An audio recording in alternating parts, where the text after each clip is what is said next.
and welcome to this week's episode of our book club adventure through Star Wars Aftermath Life Debt by Chuck Wendig. Go ahead and click here if you are unfamiliar with the series, and it'll take you back to the beginning where we're going through this book a couple of chapters at a time and really dissecting it.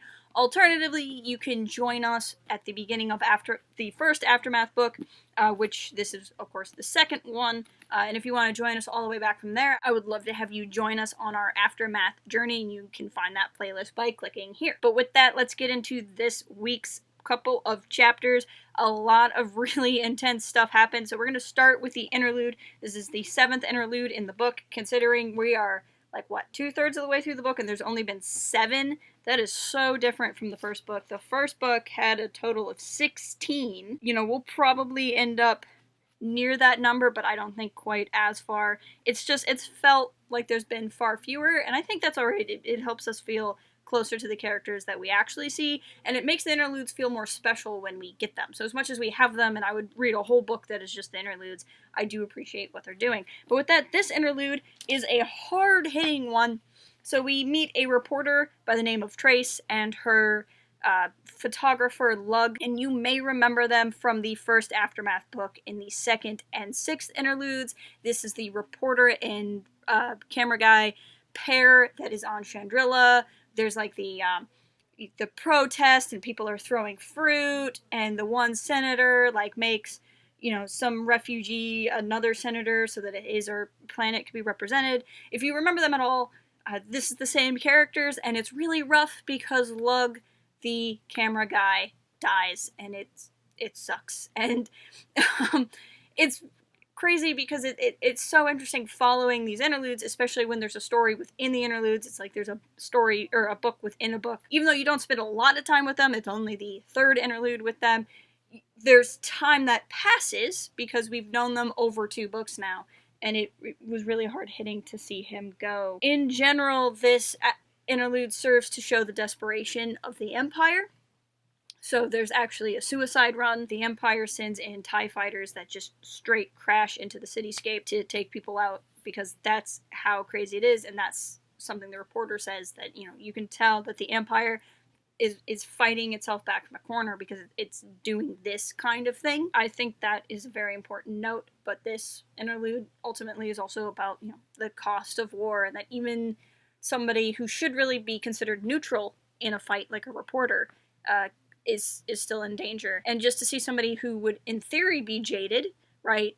Reporters have at least the stigma of being jaded, the stereotype of being jaded, and this is a character that we've seen, you know, very abruptly, like, oh yeah, you just come over here, and we're just going to turn the camera on you, and we're just going to put this video up, and she seems so unaffected, and just to see her completely break down because her friend was dead really shows the cost of war over time. Next, we get to chapter 24, and I'm going to go ahead and skip to the end because this is the big exciting thing from the chapter.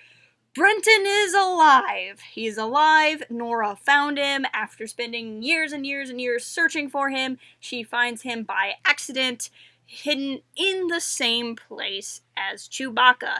So we rescue Chewbacca, we see Han and Chewie reunited again, and it feels so good, and Nora and Brenton are back, which is, on the one hand, exciting and so emotional because they get to see each other again. On the other hand, it's about to make everyone's lives way more complicated. But this is something of a victory for the New Republic, that these couple dozen, maybe 100 or so people have been rescued from the Matrix prison for whatever purpose they serve there, and they get to go home. The problem, of course, is that they're still on Kashyyyk.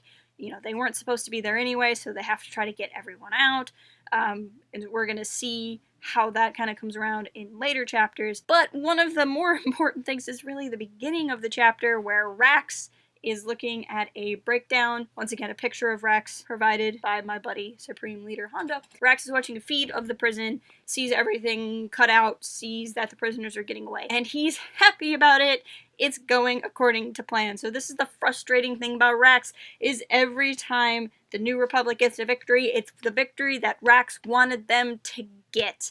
And it's just like, Rax, how does this in any way work towards your plan, and we're of course going to find that out. One of the interesting things about Rex to me is his connections to a character called Grand Admiral Thrawn. Thrawn, of course, is in current canon, was brought into current canon through Star Wars Rebels, and now his own book trilogy, was originally part of the Star Wars canon and Legends through Star Wars The Thrawn Trilogy, and the Thrawn Trilogy is kind of what started this renaissance of Star Wars novels back in the 90s that really brought the expanded universe into being what it is now, even though a lot of those books are considered old canon. The Aftermath trilogy was kind of unfairly compared to the Thrawn trilogy because it's the trilogy that takes place after Return of the Jedi. Of course, the Thrawn trilogy was kind of like an unofficial sequel trilogy because we weren't getting films at the time. The Aftermath trilogy is made to bridge between two film trilogies, so they're serving completely different purposes. But it was interesting to have a character like Rax, who's such a puppet master, who's always 5 steps ahead of everyone else, you know, to have a character like that in a trilogy when that's really Thrawn's MO. And I was looking it up, and Life Debt came out, I think, just a couple of days before Thrawn would have been announced to be back in regular canon. And so it's something interesting, you know, where they were developing this character that would serve a very similar purpose. And it was interesting reading him at the time, not really knowing what Thrawn would necessarily be like until we eventually saw him on screen, with the newer seasons of Rebels not yet premiering. But with that, let's jump ahead to Chapter 25. Chapter 25 follows a New Republic victory at Kuat, which is a massive shipyard. If you're not up on where your massive shipyards are, Kuat is one of the best ones, and the New Republic has taken it back, which means mainly that the Empire can't build as many ships, and if the New Republic wanted to build ships, they can. It seems like as Empire activities are kicking up again, they're getting a little bit more open to the idea of still having a military, but that is very much a struggle that Mon Mothma is still juggling with Akbar and Leia. But this chapter is really about Mothma and Akbar and Leia and Agate getting a call from who they think is the operator. So Sloane calls in and claims she's the operator. Of course, we know she's not. We know it's Rax. They don't know that, but they're instantly suspicious that she's not the operator because it wouldn't make any sense for her to be the operator.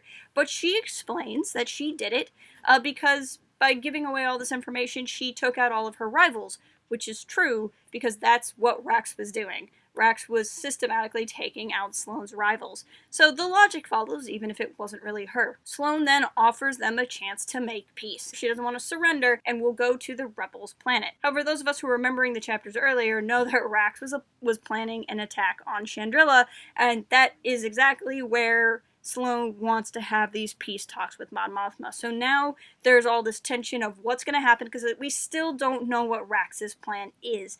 So this group of chapters is great because we're seeing old threads come back. We found Chewie, we found Brenton, but there's still all this mystery, like what's Rax up to, what's going to happen in Chandrila, what's Sloane going to do, because she's still a puppet in all this, and she's still not happy about it. She still has a tiger by the tail, and there's just all of these threads kind of getting woven together, and pretty much from here on out, the book just doesn't stop. And if the book's not going to stop, we're not going to stop either. We're going to read chapters 26, 27, and 28, 3 short chapters that will take us to the end of part 4 and into part 5. So just finish up part 4 for next week, and we will see where we go from there.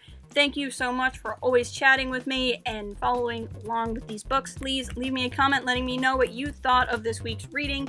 Follow us in all of the places. I highly encourage you to join our Discord and talk to us there if you haven't already. And I will talk to you all next week.